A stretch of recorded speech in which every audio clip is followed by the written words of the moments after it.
And नमस्कार, मैं वैशाली गोगे आप सभी का स्वागत करती हूँ हमारे चैनल पर।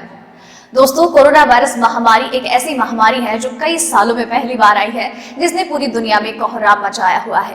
पहले कोरोना वायरस ने लगभग लाखों लोगों की जानें ली है और अब इसके नए स्ट्रेन ने आकर के पूरी दुनिया की चिंताएं बढ़ा दी है और अभी भी ये वायरस म्यूटेट कर रहा है, जिसके साथ ही कई अच्छी खबरें हैं तो कई बुरी खबरें।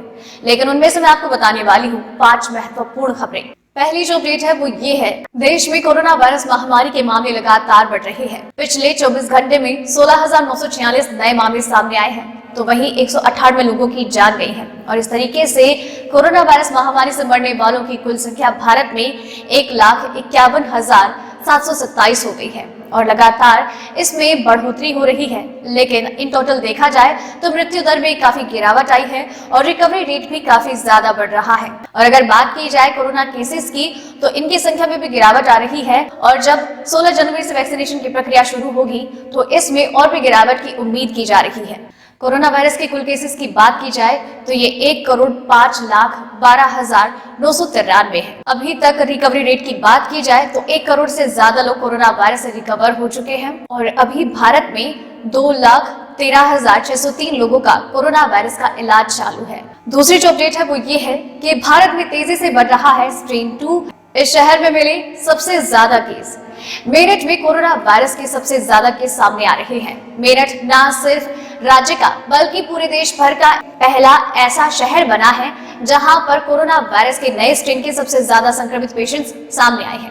अभी तक यहां पर 15 पेशेंट सामने आए हैं, जिसने की सबकी चिंताएं बढ़ा दी है, क्योंकि ये वायरस पुराने वाले वायरस से 70% ज्यादा तेजी से फैलता है। आपको बता दें कि इस वायरस का जीनोम सीक्वेंसिंग के जरिए पता लगाया जा रहा है और हाल ही में 6 और जन की रिपोर्ट्स भेजी गई है और इनमें 3 जन नए स्ट्रेन से पॉजिटिव पाए गए हैं। इसे लेकर CMO के अधिकारी भी अलर्ट पर हैं और इसे लेकर जरूरी कदम उठाए जा रहे हैं और जो कोरोना वायरस से संक्रमित लोग थे उनके संपर्क में जितने भी लोग आए हैं उनको भी ट्रेस किया जा रहा है और उनकी भी कोरोना वायरस की जांच की जा रही है।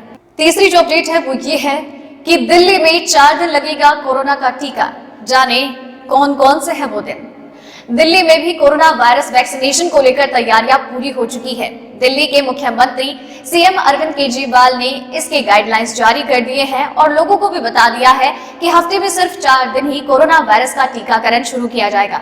उन्होंने कहा कि 16 जनवरी से पूरे देश भर में भी कोरोना वैक्सीनेशन को लेकर तैयारियां पूरी हो चुकी हैं और दिल्ली में भी कई जगहों पर वैक्सीनेशन का कार्य पूरा होगा और दिन में केवल एक सेंटर पर 100 लोगों को ही वैक्सीन लगाई जाएगी और जिन 4 दिनों पर वैक्सीन लगाई जाएगी वो 4 दिन है सोमवार, मंगलवार, गुरुवार और शनिवार। इन दिनों के अलावा किसी और दिन वैक्सीनेशन की प्रक्रिया पूरी नहीं होगी। तो वहीं केंद्र सरकार की तरफ से ये भी गाइडलाइंस जारी की गई है कि वैक्सीनेशन में केवल उन्हीं लोगों को ही वैक्सीन दी जाएगी जिनका नाम रजिस्टर्ड है।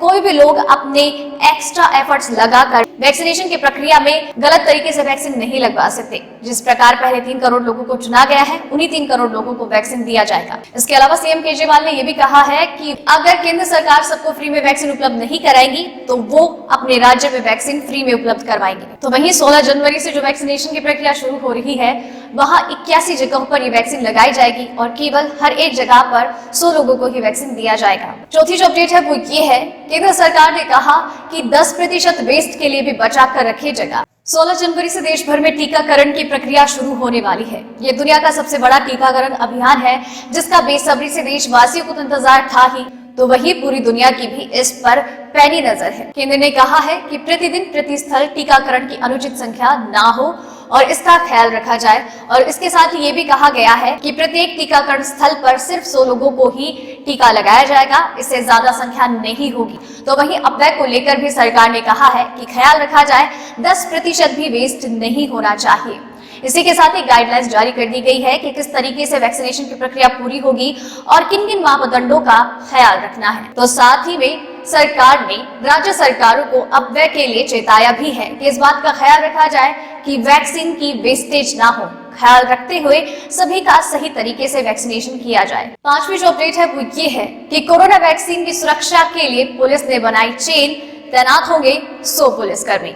कोरोना वैक्सीन की सुरक्षा और शांतिपूर्ण टीकाकरण के उद्देश्य से पुलिस ने वैक्सीन की सुरक्षा के लिए हर जगह 100 पुलिस कर्मियों को तैनात किया जाएगा। अनुमानन वैक्सीन जल्द ही मुरादाबाद पहुंचने वाली है और वैक्सीन की सुरक्षा और अस्पताल तक इसके सुरक्षित पहुंचने के लिए इन सब सुरक्षा क्रियाकलापों की जिम्मेदारी एक क्षेत्र अधिकारी की होगी, जिसको इन सब चीजों का ख्याल रखना होगा कि पुलिसकर्मी अपनी जिम्मेदारी ठीक से उठाएं और वैक्सीन की सुरक्षा पूरी तरीके से हो। दोस्तों, तो ये थी आज की टॉप 5 खबरें। उम्मीद करती हूँ आपको पसंद आई होगी और आपके लिए इसी तरीके से हर रात 8 बजे कोरोना वायरस और उसकी वैक्सीन से जुड़ी टॉप 5 खबरें लेकर आती रहूंगी। आप बस चैनल के साथ बने रहिए, चैनल को सब्सक्राइब कर लीजिए। धन्यवाद।